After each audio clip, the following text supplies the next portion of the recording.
was in your shoes not that long ago, as Ms. Steph alluded to. And looking back now, there's so much I wish I knew then. So much I wish someone would have told me. So today, I'm going to share some of those things with my 14-year-old self and with you in a letter I just wrote to myself right now. So here it goes. Dear self, well, it's been about 12 years. I know, take it easy on the cheeseburger. Seriously, I know there's a lot going on in your mind right now as you enter high school. So I just wanted to offer a few lessons to help you on your way. Lesson number 1, when people show you who they are, believe them. People are going to disappoint you. You're going to try way too hard to make friends with the wrong people, which in turn will cause you not to have many friends. You're going to lose distance with people and get rejected by a lot of girls. It won't just be friends or girls. Family members won't be there when you need them, and you'll lose contact with those who you looked up to the most. But other people will show you unwavering, unconditional support. Your parents and sister will always be your people. You're going to meet the love of your life in law school. In each instance, good or bad, believe those people when they show you who they are. Number 2, don't let people put a ceiling on you. Your entire life, you've let people tell you how far you can go. Your kindergarten teacher said you'd never graduate high school. Your high school said you were a 3 in some classes and a 5 in some others, so you let that define you, whatever that meant. Later, your college advisor is going to look at your resume and tell you that being an equipment manager for a football team in college isn't enough to get you into law school. Then when you get into law school, you're going to listen as all of your classmates name off the Ivy League schools they attended in undergrad. Tune them out. You can go as far in this life as you decide you want to. Nobody else gets a say. Number 3, if your only reason for not doing something is that you're scared, you got to do it. You're going to let being scared stop you from doing a lot of things in high school.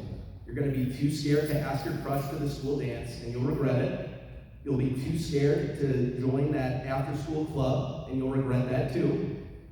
But when you get to college, you're going to realize that if you want to achieve your dream of becoming a lawyer, you're going to have to do scary stuff. And from there, you'll see that the best things in life come after deciding to do something scary. And I'm not talking about jumping out of a plane. I'm talking about taking 18 hours worth of classes, working full-time for the football team to pay for school, and studying for the LSAT late at night while doing the team's laundry or on the road to another away game. I'm talking about not doing as well as you wanted on the LSAT after all of that work, but applying and getting a scholarship to Notre Dame Law School anyways. I'm talking about studying day and night for law school exams. Each class, one exam, 100% of your grade, and making the dean's list. I'm talking about starting your profession in the city of Louisville, but realizing being scared is the only thing holding you back from your dream of working in a big city, and thereafter moving to start a new job in Chicago. Self, the very best things in your life come after scary decisions. Lesson number 4, you're prepared because you went to DePaul. To be sure, high school will take some adjustment. You're going to go to school every day for the first few months on the brink of puking with anxiety. You're going to hear mom freaking out because you aren't as organized as you were in 8th grade, or Miss B would have never let this happen. But on your first day of high school, your English teacher is going to ask some question about grammar, I don't remember what it was, but you're going to be the only one to get it right because you went to DePaul. And once you settle in and look around, you'll see how far ahead you really are. You know how to organize, you know how to take notes, you know how to articulate, and you know how to learn, all because you went to DePaul. Lesson number 5, embrace the process. Life is not about the result. The right result comes when you embrace the process required to produce the result. In high school, you'll be results-oriented. You'll worry about catching the ball in the big game and you're going to drop it. You'll worry about how you perform on the algebra midterm and you won't get the grade you want. Over time, your mindset will change. You'll realize that your anxiety on exams and in athletics comes from focusing too much on the result and not enough on the process. You can't start studying the night before an exam and perform effectively. Just as you can't start training only once football season starts and expect to perform well in the game. The days, and in the case of law school, weekends, weeks, months, and years, leading up to the exam, just like the off-season, are the sole determining factor of the result. Finally, lesson number 6, you are going to make mistakes. Contrary to what you think about this person or that person, nobody has it all together. You are going to make mistakes. Some of them are going to be stupid, like really dumb. But you'll always bounce back because you want to.